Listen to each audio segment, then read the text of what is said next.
오늘 말씀 봅니다. 로마서 8장 18절에서 23절입니다. 페이지로 250페이지 찾으셨죠? 교독합니다. 제가 18절 읽을게요. 생각하건대 현재 고난은 장차 우리에게 나타날 영광과 비교할 수 없도다. 피조물이 허무한데 굴복하는 것은 자기의 뜻이 아니요 오직 굴복하게 하시는 이로 말미암음이라.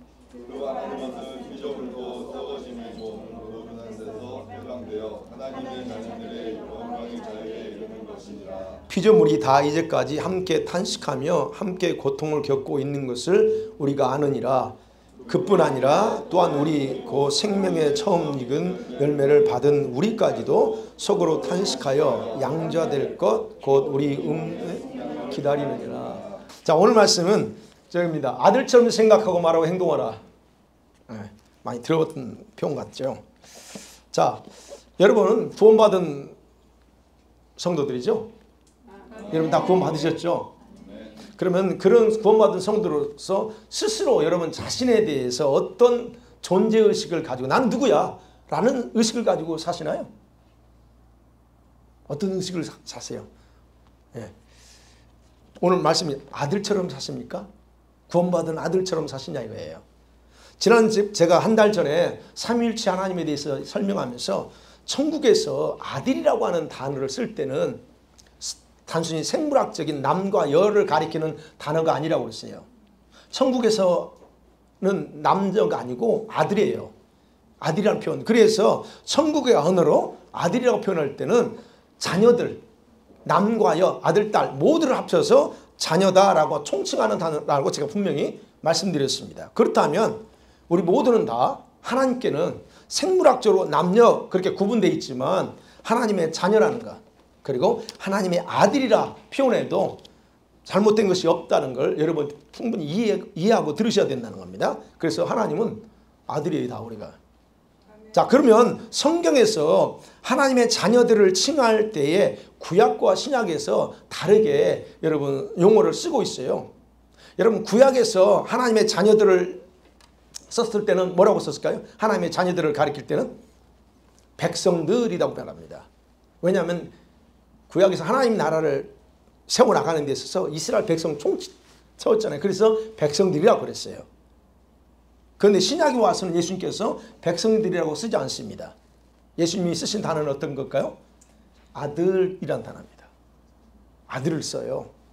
그럼 구약에서 하나님의 백성들이 아닌 사람들을 뭐라고 그래요? 이방인 그랬습니다. 그런데 신약에 와서는 하나님의 아들들이 아닌 사람들을 뭐라고 표현하면 종, 그러면 servant, slave라고 말합니다. 신약에 와서는 그래요. 그래서 천국의 관점에서 우리 사람에 대해서 정의를 할 때에 하나님 백성이냐 아니면 이방인이냐 하는 거예요. 그 다음에 신약에 와서는 그가 아들이냐 종이냐라고 구분하고 있다는 거예요. 그럼 구약에서 하나님의 백성들은 말씀의 지배를 받고 살도록 요구했어요. 근데 이방인들은 어떻습니까? 이방인들은 온갖 우상과 탐욕을 따라서 살았죠. 그래서 그들을 가르쳐서 저들은 하나님의 진노의 백성인데 진노의 대상이다 라고 그렇게 얘기합니다. 그러면 신약에서는 아들들은 어떠냐? 하나님의 아들이 된 저와 여러분은 어떻게 살아야 되냐는 거예요. 분명히 요한복음에 말합니다. 진리이신 예수님을 따라 살아갈 때 바로 그는 죄에서 자유하면서 아들이다 그래요. 그러나 종은 뭐냐? 종은 죄를 거절하지 않고 행하는 삶을 사는 사람, 그걸 다 종이라 그렇게 표현합니다. 그러니까 여러분이 아들이라고 하면서 죄를 따라 살면 여러분 죄의 종이라는 거예요. 아들이 아니야. 그래서 그런 사람들을 사탄의 종, 이게 성경이 얘기한 걸 얘기해요. 마귀종 또는 죄의 종이다라고 성경 분명하게 신약에 와서 구약에서는 그렇게 표현 안 해요. 근데 신약에서는 분명히 말합니다. 좀 더 구체적으로 표현해요. 그러니까 이런 말 들을 때 여러분 기분 나빠하지 마세요. 여러분이 하나님의 자녀라면 당연히 자녀답게 살아야 되는데 하나님의 자녀인데 마귀 자녀처럼 살아? 그럼 마귀 자녀예요. 이런 말에 대해서 우리가 정확하게 알자는 겁니다. 그것에 대해 요한복음 8장 31절과 32절 이렇게 기록하고 있죠. 시작. 그러므로 예수께서 자기를 믿는 유대인에게 이르시되 너희가 내 말에 거하면 참으로 내 제자가 되고 진리를 알 것이고 그 진리가 너희를 저 말씀이요. 우리 성경이 좀 약간 좀 더 쉽게 얘기하면 내 말에 거하면 내 말에 순종하면입니다. 내 말에 순종하면 너희가 진짜 내 제자야. 그러면 제자가 되면 진리를 안다고 그래요. 진리를 알지니 그랬잖아요. 진리는 뭐냐? 진리가 뭔가를 안다는 얘기예요. 이 말씀대로 사는 사람은 진짜 진리가 뭔지 안돼요. 그러면 그 진리가 너희를 죄와 악으로부터 자유롭게 하리라 그러는 얘기예요. 여러분 자유하시나요? 네. 진리 진짜 여러분 예수님 안다면 진리 예수님 안다면 여러분 자유할 수 있다는 얘기예요. 자, 유대인들이 예수님의 이 말을 들어요. 이 말을 듣고 여기서 딱 하나 걸려서 한 단어가 어떤 단어 걸려요? 자유. 자유라고 하는 단어에 신경이 집중돼서 주님께 질문합니다. 아니 우리들은 아브라함의 자손이고 그리고 하나님의 자손이야. 우리가 남에게 종이 되어본 적이 없는데 어떻게 너 자유라고 하는 단어를 쓰냐라고 예수님께 대뜸 질문합니다. 자유. 여러분 이때 예수님께서 가장 기본적인 인간의 실체를 적나라하게 설파하세요. 너희들이 어떤 존재인지 내가 말해줄게 합니다. 죄를 짓는 자마다 죄의 종이다. 바로 여기서 천국에서 지금 신약에서 신약시대의 사람들을 가리키는 죄를 짓는 자, 지금 아들이 아닌 자들이 어떤 존재냐를 얘기하는 거예요. 죄의 종이야. 종이 돼본 적이 없지. 근데 너희들이 사실 몰라. 너는 죄를 짓고 있어. 너는 죄의 종이야. 이 얘기하는 거예요. 물론 예수님이 그들이 이해하든 이해하지 못하든 상관없이 진실을 말하는 겁니다. 이게 천국의 관점에서 하나님 볼 때 그런 개념이에요. 그렇기 때문에 중요한 건 뭐냐? 너희들이 아브라함의 손이고 뭐 하나님의 자손이라고 아무리 장담해도 너희들은 아버지 집에 들어가지 못해. 그랬잖아요. 종은 아버지 집에 못 들어가요. 그 요한복음에 나와요. 그러니까 얘기하는 거예요. 그래서 누구만 집에 들어가요? 아들만. 아들의 자격을 가진 자야라 바로 그 집에 들어간다라고 예수님이 요한복음 8장에서 말씀합니다. 자, 그러면 볼게요. 오늘 그런 부분을 살펴봐요. 여러분은 정말 아들이십니까? 하나님의 아들들이죠? 네, 맞습니다. 아멘 하셔요. 여러분 하나님의 아들들이잖아요. 왜요? 요한복음 1장 12절에서 그러잖아요. 그리스도를 믿는 자들에게는 무슨 권세를 줘요? 하나님의 자녀된 권세요.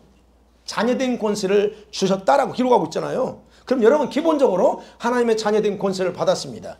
축하합니다. 자, 요한일서 3장 2절에서 이렇게 말하고 사랑하는 자들아 우리가 지금은 하나님의 자녀라 장래에 어떻게 될지는 아직 나타나지 아니하였으나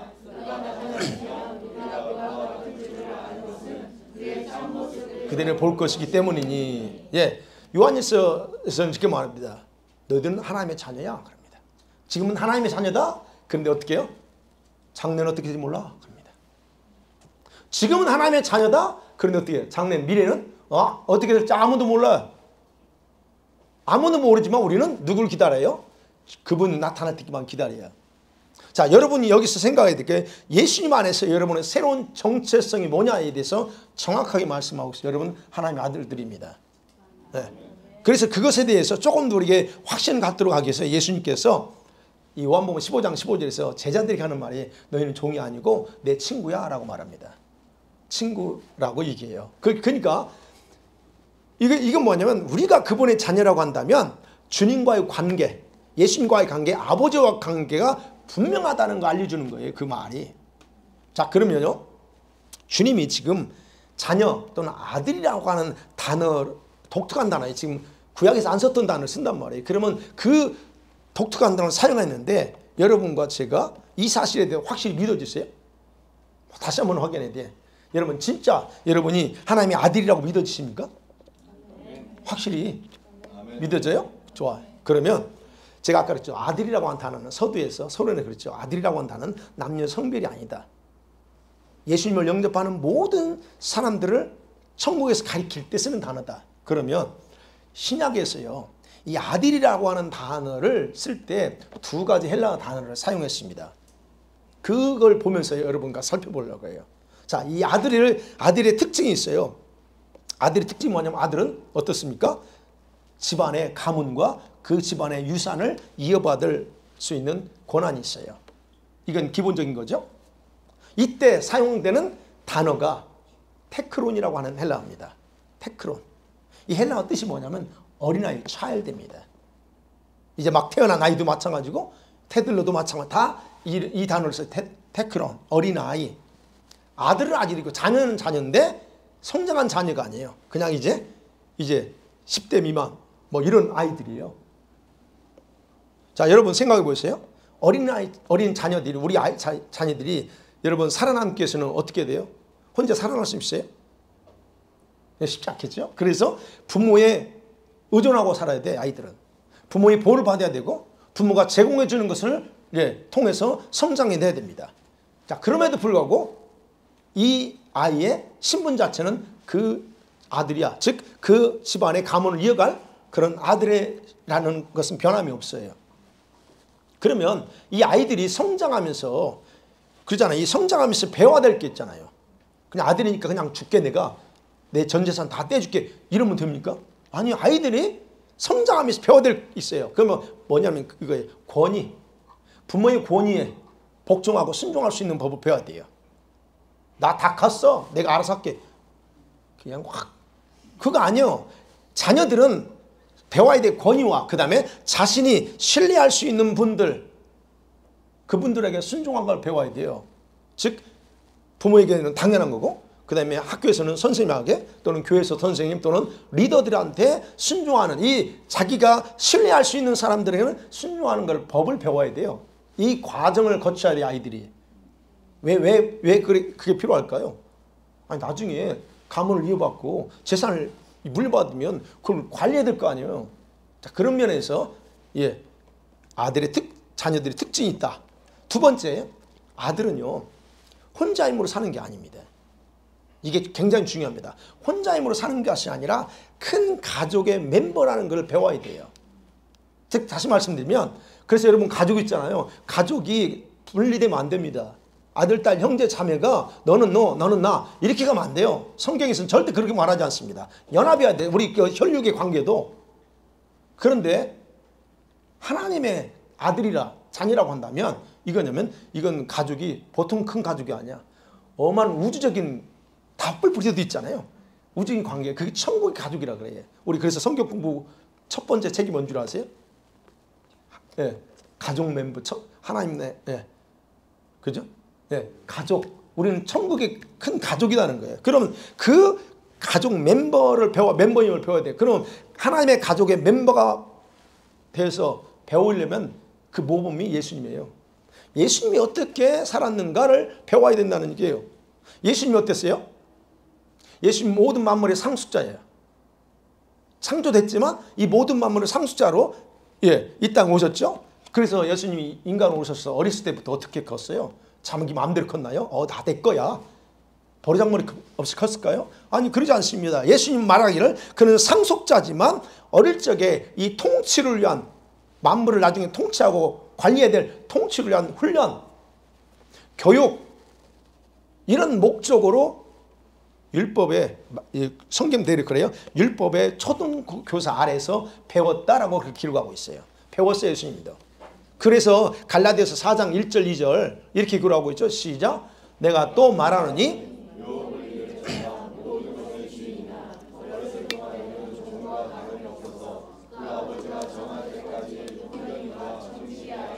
저기 있죠. 어렸을 동안에 이게 테크론입니다.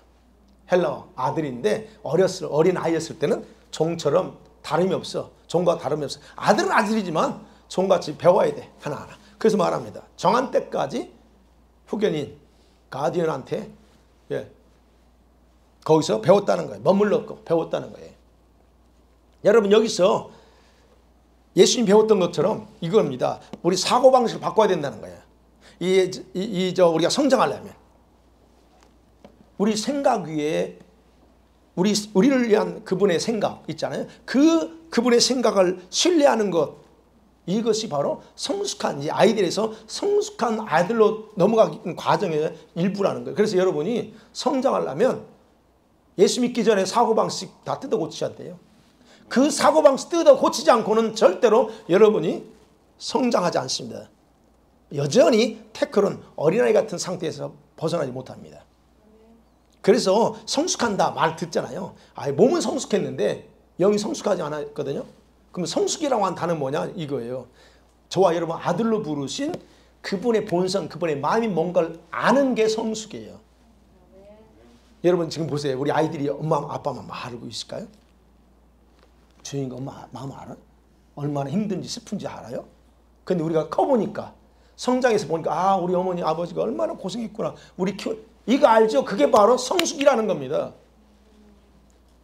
그러려면 뭐가 바꿔야 돼요? 여기 바꿔야 돼요. 여기를 뜯어 고쳐야 된다는 거예요. 그것에 대해서 갈라디아서 4장 6절에서 이런 말 하잖아요. 시작. 너희가 아들임으로 하나님이 그 아들의 영을 우리 마음 가운데 보내사 아빠 아버지라 부르게 하셨느니라. 분명히 아들이기 때문에 우리가 얼마든지 바꿀 수 있도록 우리에게 아들의 영을 부어줬다는 거예요. 아들의 영. 어린아이 영이 아니고 여러분이 어린아이가 성숙한 아들로, 즉 그 다음에 단계 나오는 그 아들 되기 위해서. 그 다음에 두 번째 단어예요. 두 번째 단어는 뭐냐면 더 성숙한 아들, 청년의 자녀들을 가르쳐 쓰는 휘오스라고 하는 헬라 단어가 있습니다. 휘오스. 테크로는 아니에요. 휘오스. 여기서 이 아들은 가문을 대표할 강인한 청년을 가리킬 때 쓰는 단어예요. 어린아이였던 이 아들이 자신의 본성과 사고방식이 가문의 일을 유업을 통솔하기 위한 여러 어떤 과정에서 기회들 가운데 성장했던 아이, 그거를 갖다가 휘오스라고 말합니다. 그러니까 여러분 기억하세요. 저와 여러분이 성숙한 아들로 살 거냐? 이거를 머리로만 생각하고 나는 성숙해야 돼 이렇게 살 거냐? 아니면 가슴을, 그 마음을 나는 성숙해야 돼, 나는 이 휘오스의 아들처럼 돼야 돼 라고 하는 것을 가슴으로 생각하고 살 거냐, 이건 대단히 중요하다는 거예요. 근데 대부분 다 어떻게 하는 줄 아세요? 테크로 나는 자녀야, 머리로만 생각하지 성숙이라고 하는 단어 자체를 머리로 아는데 여기를 안 받아들여. 그러니까 난 구원받으면 되지, 이렇게 산다는 겁니다. 여러분 하나님께서 우리 모두에게 기대하는 게 바로 테크론이 아니고 휘오스라고 하는 단계예요. 신부도 그렇잖아요. 신부도 어린아이고 결혼하는 사람이 어디 있어요? 어린아이 결혼 안 되고 사는 그 정신 나갈 것처럼 여러분 신부는 아무나 신부 되는 게 아니에요. 휘오스의 장성한 청년이 되는 그런 신앙의 단계까지 가야만이 그가 결혼잔치에서 주의 신부가 되는 거예요. 그 얘기하는 거예요. 그런데 이제 대부분의 성도들은 아직까지 바로 이런 테크론, 어린아이에서 거기에서 더 이상 벗어나지 못하고 거기서만 살고 있는 것이 거의 99%입니다. 왜냐하면 자기 영이 뭔지를 모르고 사니까. 그래서 보는 거예요. 여러분 보세요. 테크론이에요? 휘오스입니까? 자 보세요. 이제 여러분 아들은 아들이야. 이게 부정하는 게 아니에요. 아들은 아들인지 왜 내가 지금 어린아이인지 아니면 가문의 모든 것을 이어받을 성숙한 청년인지 보세요. 두 번째로 생각합니다. 그러면 이 아들들이 가진 특권을 강화시키셔야 됩니다. 다시 말씀드리면 여러분이 구원받은 걸로만 만족하고 사는 거 위험하다는 거예요. 여러분이 구원받은 하나님의 자녀된 자녀들에게 여러분 안에 뭐가 있어요? 누가 들어와 계십니까? 성령님이 여러분 안에 내주하시죠? 아멘? 구원받은 모든 자녀들에게는 하나님이 성령을 주셨어요. 그래서 요한일서 4장 4절에 이런 말씀하죠. 같이 볼게요. 시작. 자녀들아 너희는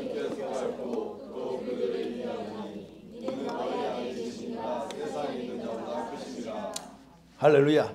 여러분 안에 그 위대하신 세상의 그 어떤 것보다 위대하고 크신 분이 어디 안에, 여러분 안에 계시대요. 와우. 그럼 여러분은 다 가지고 있는 거예요. 자 보세요. 그게 바로 너희는 하나님께 속한 것이고 세상을 이겼어요. 자 그런데 여기서 봅니다. 우리 갓난아이든 아니면 지금 이제 7, 6살 먹은 우리 아이들에게도 누가 계세요? 성령님이 계세요. 그들에게도. 우리 여러분에게만 있는 게 아니에요.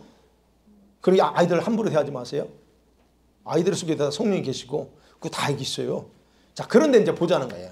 그런데 제가 오늘 말씀 드렸잖아요. 하나님께 속하였고 그들을 이겼다. 이 원수를 이겼대요. 이 원수, 우리를 속이는 원수를 이겼대요. 근데 과연 이겼나 아닌가 보려고 그래요. 보세요. 우리 어린아이들에게도 성령이 계시지만 여러분 어린아이들이 두려운 일 생기고 무서운 일 생기면 어떻게 합니까? 여러분 보세요. 이 아이들이 성령이 계심에도 불구하고 쉽게 마귀에게 당하고 무너지는 이유가 뭘까요? 아니 말씀대로 보면 저기 보면 원수를 이겼대.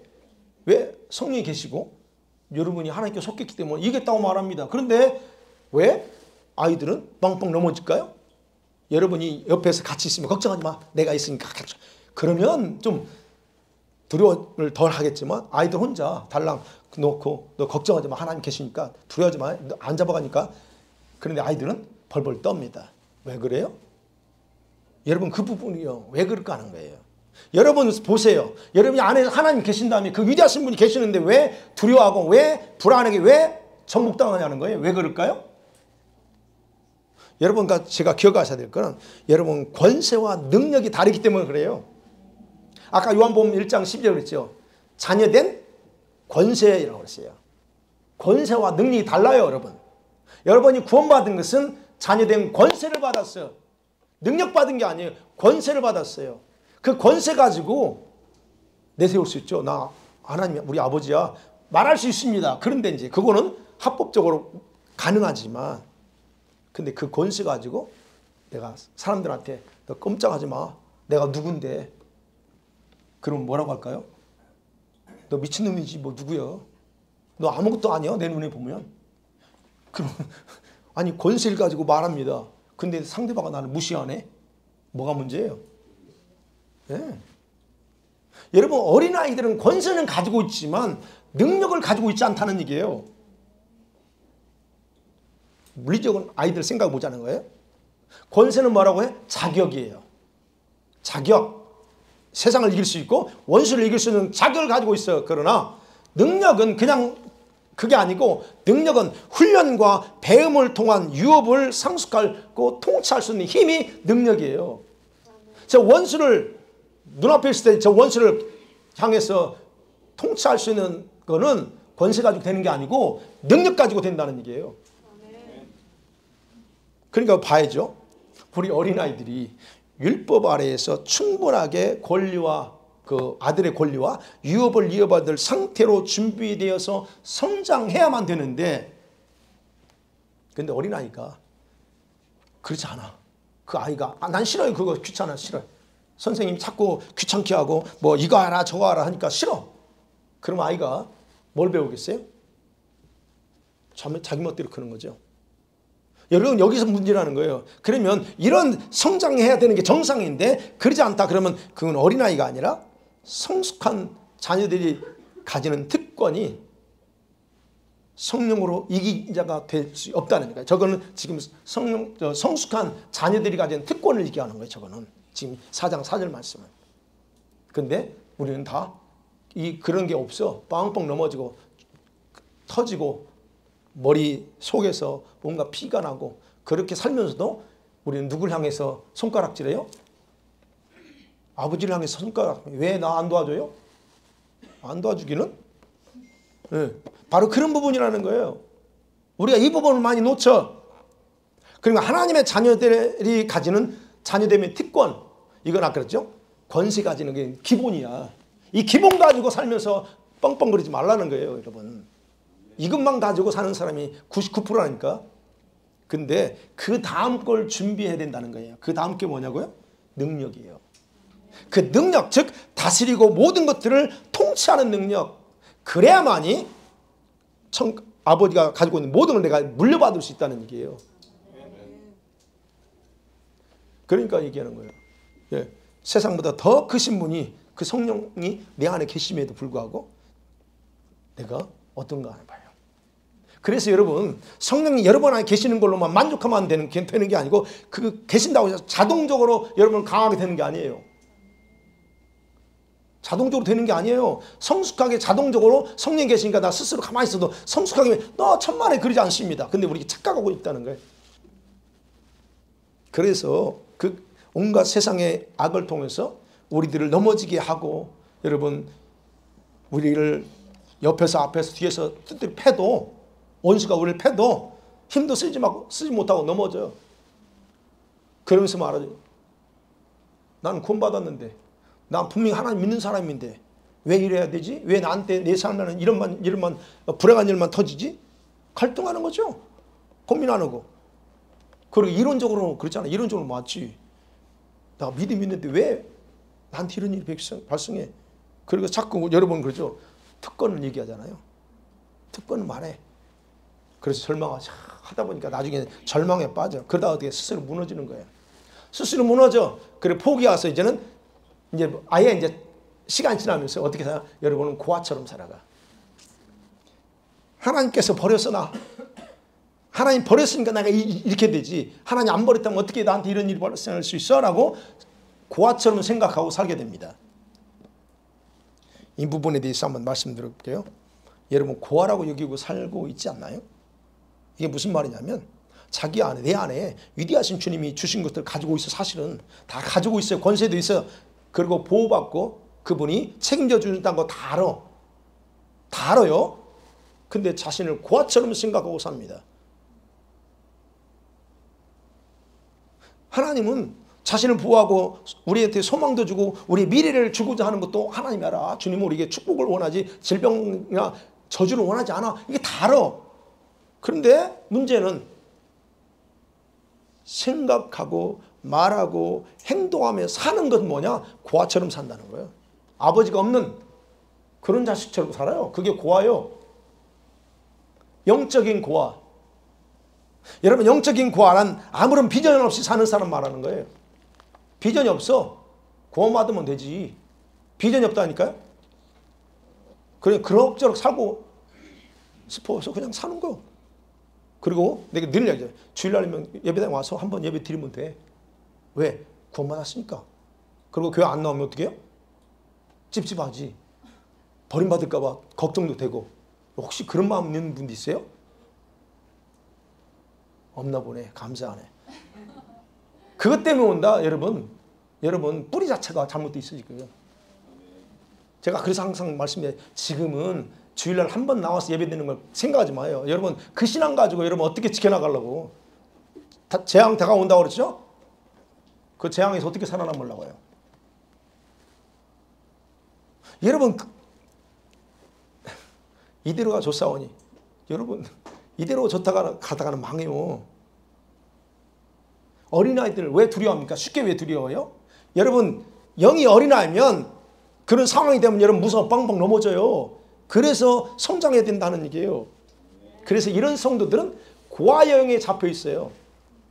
이제 이렇게 좀 영적 그 얘기를 다룰 때는 이렇게 고아영이라고 표현합니다. 뭐 또 이거 가지고 고아영이 어디 있어? 또 따지려고 하지 말고 제 설교를 듣거나 한 분들이 뭐 이상하다 그거 하지 말고 제가 영을 얘기하는 거 영. 고아라고 하는 생각 의식을 갖고 살게끔 만드는 영. 그래서 고아영이라고 그러는 거지. 예. 중독은 중독의 영이라고 왜 하는 거예요? 그 중독을 빠지게 하니까 중독의 영이라고 이름을 붙이는 거지. 그러니까 그렇다는 거예요. 이런 고아영에 잡혀있는 사람은 자기가 하나님의 아들로서 통치권과 능력을 행사하고 천국에 준비된 유업을 이어받기 위해서 받아야 될 훈련, 훈계를 받으려고 하지 않아요. 그래서 훈련 받으려고 하지 않습니다. 여러분 기억하셔야 돼요. 교회에서 훈련하는 거 여러분 아무것도 아닌 거라고 생각하면 안 됩니다. 그럼 여러분 누가 훈련해요? 여러분 교회에서 말씀 교육시키고 기도 훈련시키면 여기서 여러분이 이걸 받지 않으면 어디 가서 하려고 그래요? 아니 그게 이해가 안 돼요. 그래 교회만 왔다 갔다 한번 주일날 제가 죄송합니다. 주일만 오시는 분들한테 그러려고 한 게 아니고 주일날 한번 딱 예배 드리면 다 되는 걸로 착각한다니까.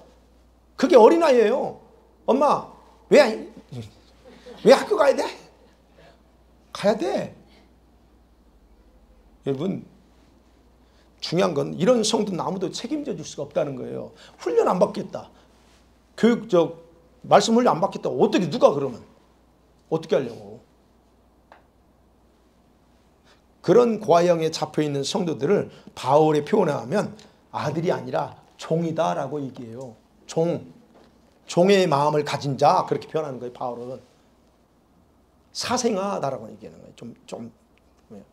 여러분 어린아이들은요 이렇게 훈계받고 훈련을 통해서 성숙한 아들로 준비돼야 되잖아요. 네.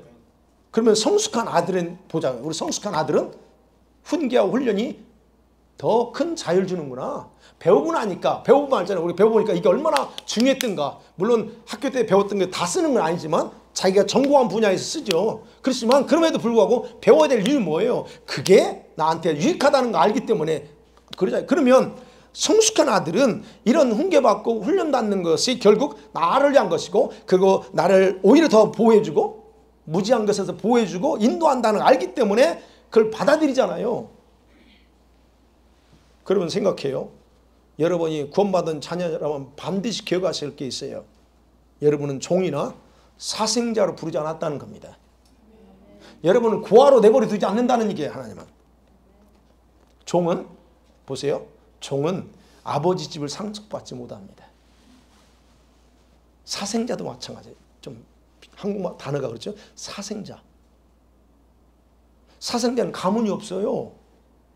예, 아버지의 피를 통해서는 물받을 수 있지만 그건 가문의 영광이 아니요.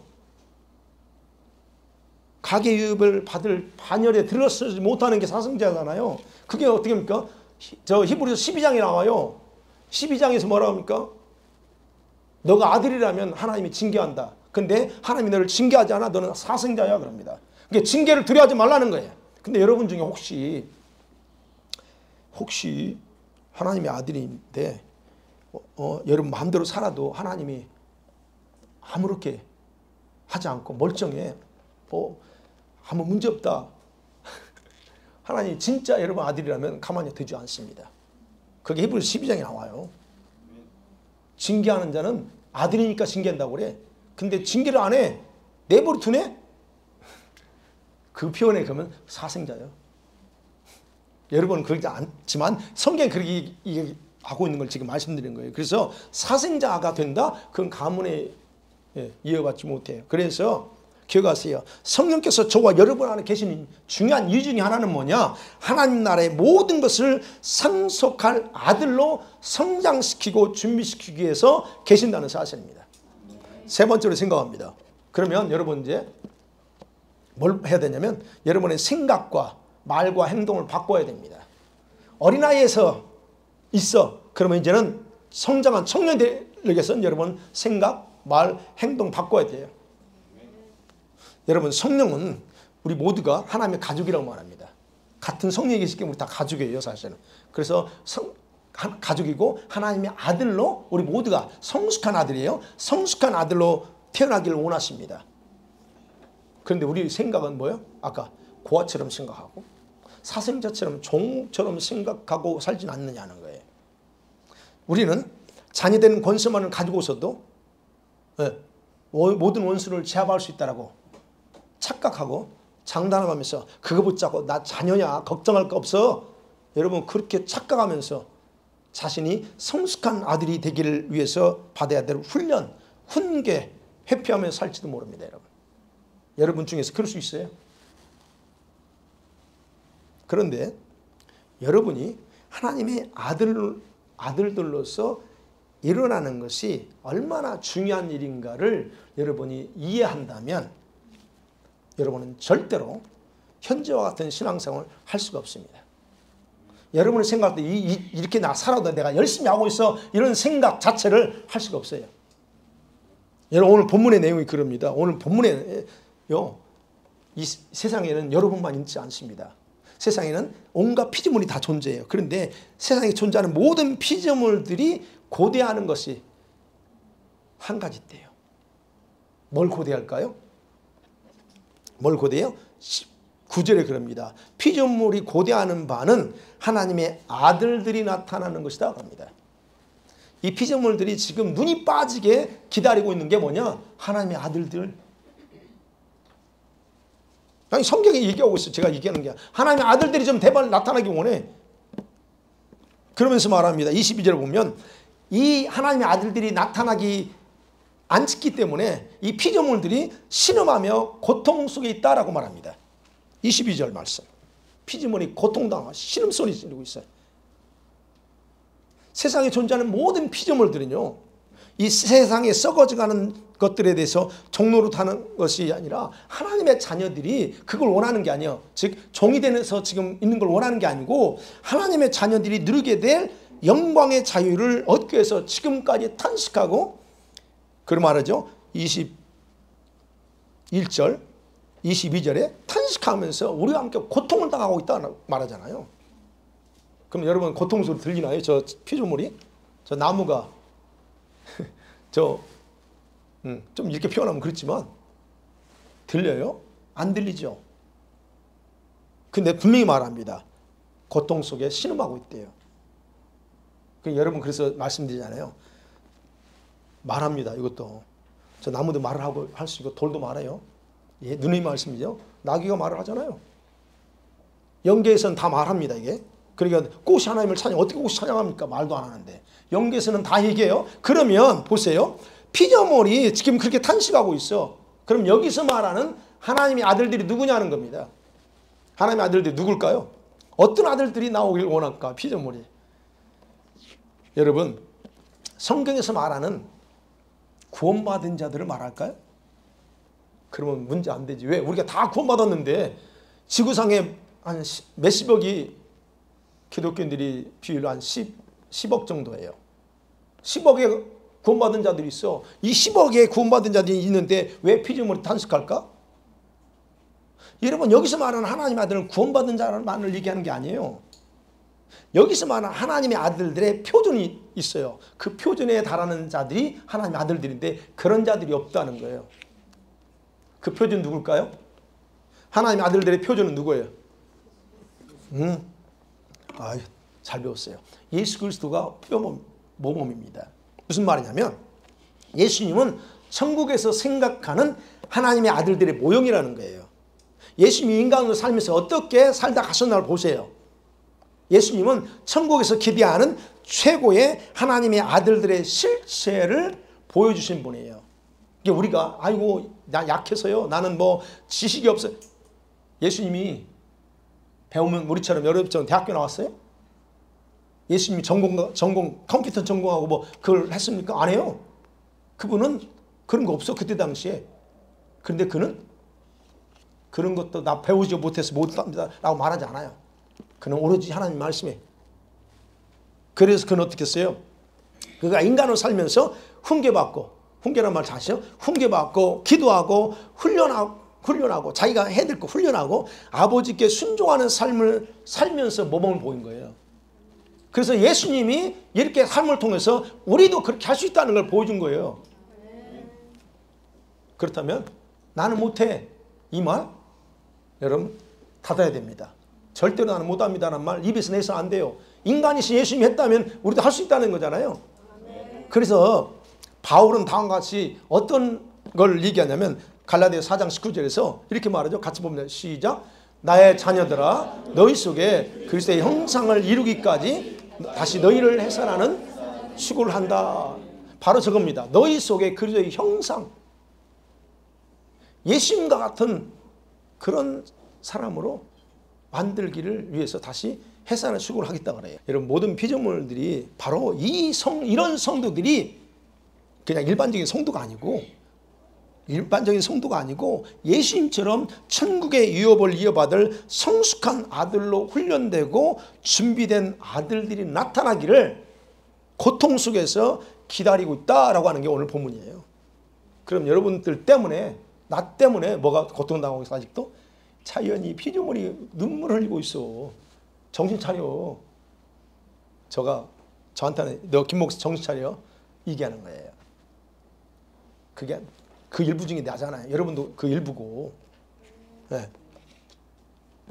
신부는 하나님의 자녀인데 여전히 세상의 초등학문 아래에서 종처럼 사생아처럼 고아처럼 살고 있는 성도들 때문에 피조물들이 이렇게 신음하고 고통을 벗어나지 못한다. 그렇다면 여러분 어떻게 살아야 될까? 어떤 사람이 될까? 정신 번쩍 들지 않나요? 여러분 보세요. 여러분 신분만 자녀입니까? 아니면 성숙한 청년, 상속자로서의 준비된 아들입니까? 아들은 아들인데 어떤 아들이에요 지금? 여러분이 각자 생각해 봅니다. 근데 보세요. 여러분 진짜 아들인지, 즉 종인지 사생아인지, 성숙한 아들인지 아닌지, 아니 단지 신분만 나 아들이야 인지 구분해야죠. 구분하는 방법을 두 가지만 말씀드릴게요. 저는 항상 이렇게 하잖아요. 구분할 수 있어요. 그러니까 얘기하는, 저는 그걸 아니까 얘기하는 거예요. 성경이 나오니까. 첫 번째로 여러분이 성령의 인도를 받으며 사느냐, 아니면 여러분의 생각과 감정의 인도를 받고 사느냐는 거예요. 이게 구분입니다. 왜요? 이건 제가 얘기하는 거야. 성경 오늘 본문 말씀 그래요. 8장 16, 17절 말씀에 보면 성령의 인도를 받는 자가 하나님의 아들들이고, 성령의 인도를 받는 자가 하나님의 아들을 상속자라고 그랬어요. 17절에요. 상속자, 예수님과 공동 상속자, 성숙한 청년이 되어야만이 예수님과 같은 공동 상속자가 된다는 얘기예요. 그렇지 않으면 여러분은 성숙하지 않아. 그냥 테크론의 아들밖에 안 돼요. 그래서 상속 못한다는 얘기예요. 얘기는. 뭐 오해하지 마세요. 여러분 천국 못 간다는 게 아니에요. 지금 여러분과 제가 주님이 우리에게 주시려고 준비한 거, 상속될 것은 낙원이 아니라고 그랬어요. 제가 성경대로 보면 영원한 천국, 거기를 얘기하는 거예요 지금. 그래서 거기서 우리가 권세를 가지고 행사할 그걸 얘기하는 거예요. 그러니까 구원 못 받는 이런 차원이 아니에요. 여러분 오해하면 안 돼요. 네.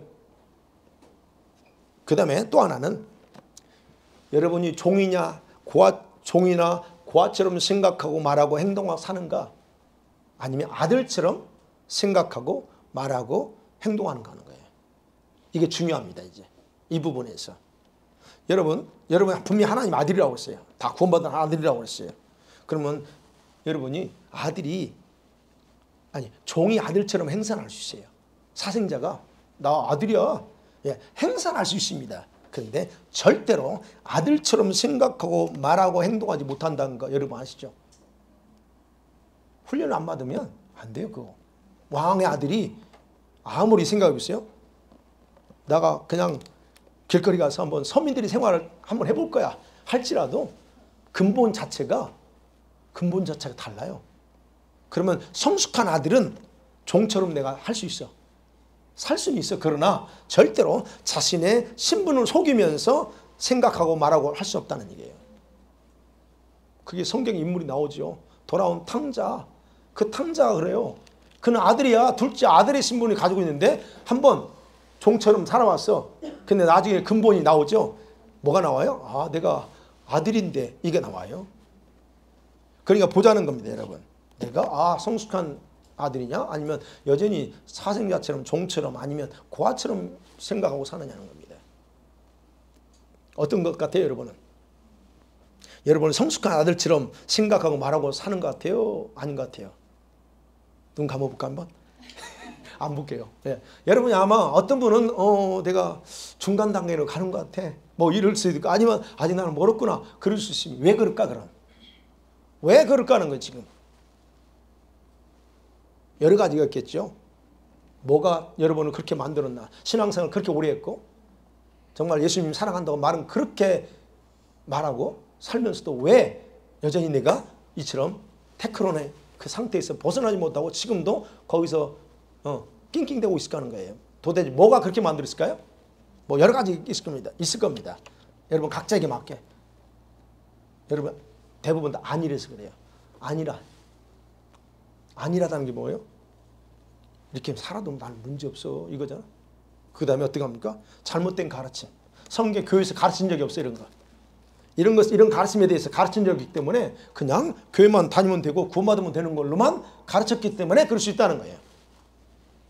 근데 그걸요 한 가지로 여러분이 어떤 상황에서 가든 간에 한 가지로 요약할 수 있어요. 여러분 왜 그런지 근본적인 이유는 여러분에게 있어요. 나한테 있어요. 그게 뭐냐면 여러분의 마음과 생각 속에 세워진 세상적인 가치관 때문에 그렇습니다.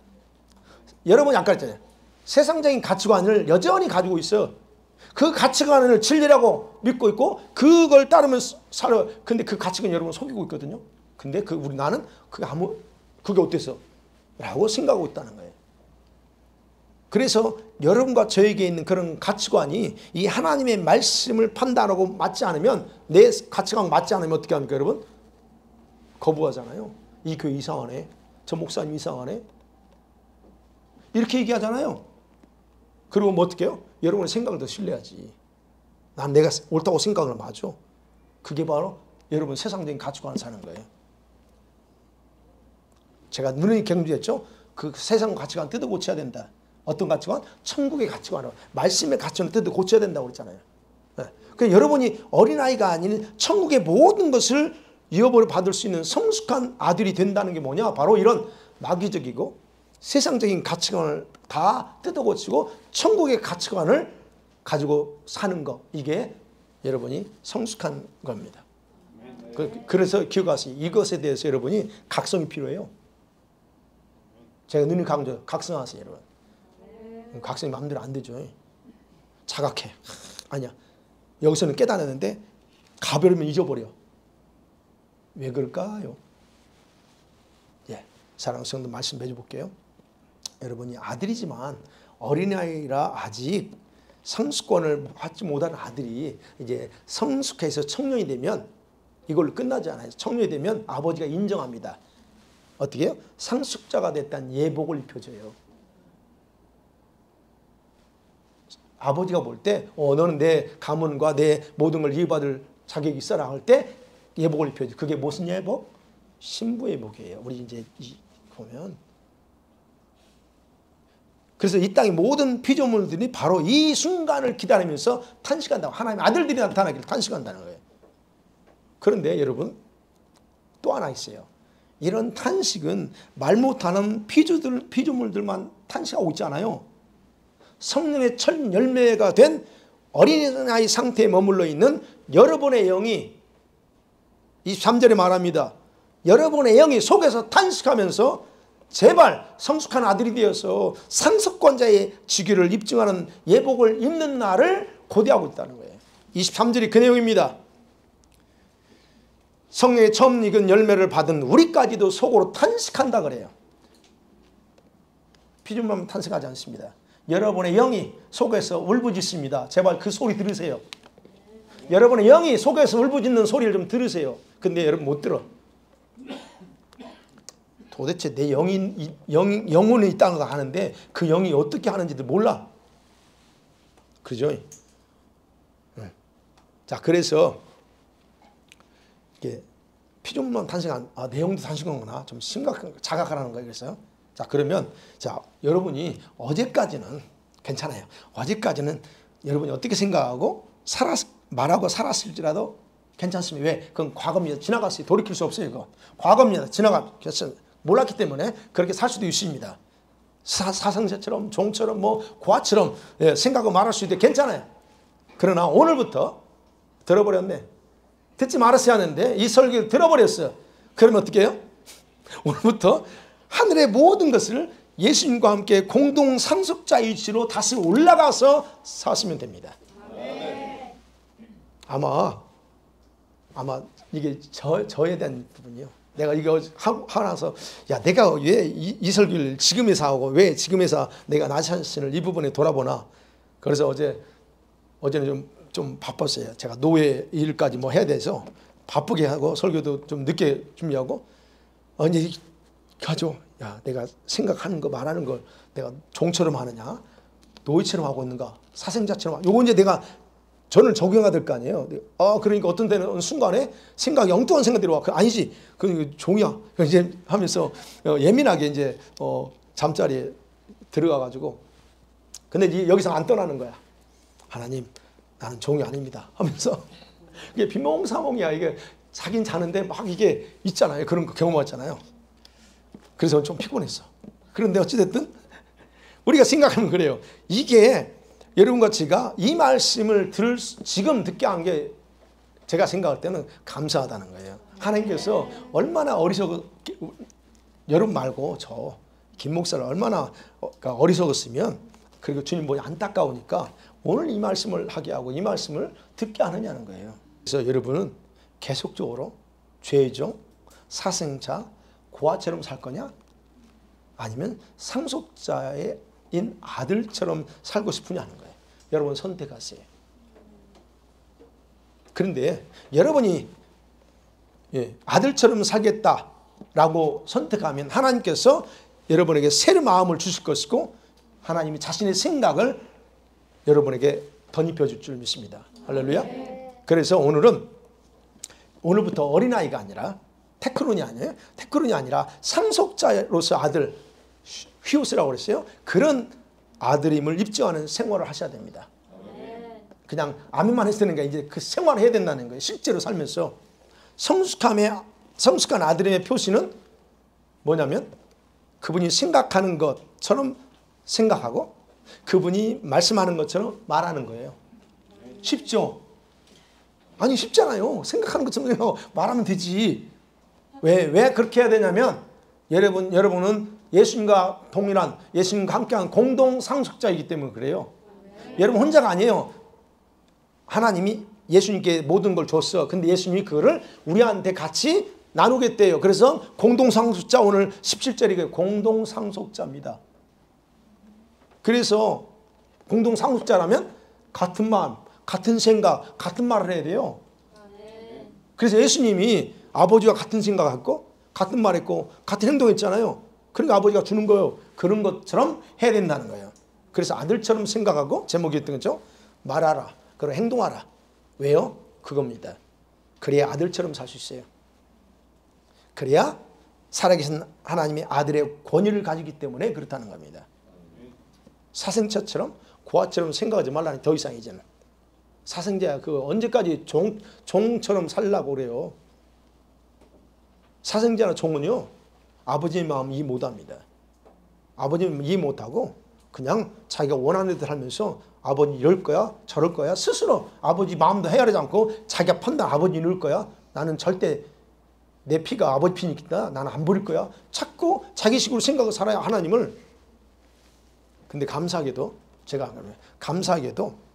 우리 교회 우리 교회에 뭐 최근에 오신 분이나 아니면 다른 분은 모르겠지만 우리 교회 모든 성도들은 거의 98%는 신부 예복인 흰옷을 다 입었습니다. 흰옷을 입었어요. 밴쿠버스에 흰옷 이렇게 많이 입은 교회 없어요? 할렐루야. 그건 제가 자랑입니다. 여러분 그렇다면 여러분은 신부의 반열 즉 장성한 그런 예복으로 일단 인정해 줬다는 거예요. 그래서 말하는 겁니다. 여러분이 신부의 예복을 입었다 그러면 신부처럼 생각하고 준비하시라는 거예요. 신부라면서 신부 예복을 입었다면서 왜? 생각은 종처럼 생각하고 말은 종처럼 말하고 행동은 사생자처럼 하는 거예요.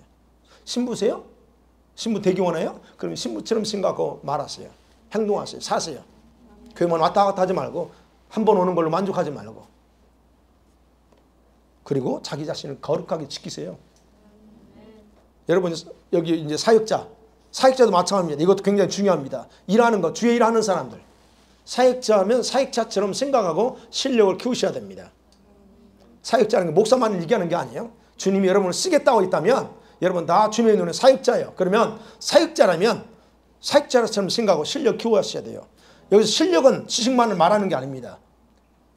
배움만을 말하는 게 아니에요. 여러분 영성 키워야 되고 여러분 지혜가 필요하고 말씀에 대한 실력을 말하는 겁니다. 그 부분이 있어야 돼요. 그래서 영성도 실력입니다. 영성. 여러분 영성 많이 들어봤죠? 단어는 도대체 영성이 어느 정도예요, 여러분? 그래서 영성은 자동적으로 생기는 게 아니에요. 대가 지불의 결과로 주어진 선물이에요. 여러분 대가를 지불해 어떤 대가? 기도. 영성은 기도하지 않고는 여러분 주어지지 않습니다. 그런데 기도 없이 영성이 임할 거라고 착각합니다. 능력이 없어요. 지식적인 실력 그걸 가지고 커버할 수 있어요. 일시적으로. 내가 배우고 많이 연구해 놓고 가지고 그거 가지고 내가 커버할 수 있습니다.